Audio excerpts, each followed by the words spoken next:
בוקר טוב, כך נראה האינטרקום, רחוב המסגר 52 תל אביב.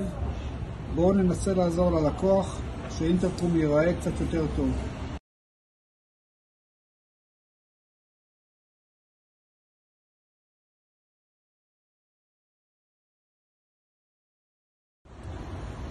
כך נראה בעצם האינטרקום ששמנו פלטה מחפה כדי לכסות את החור שהיה שם.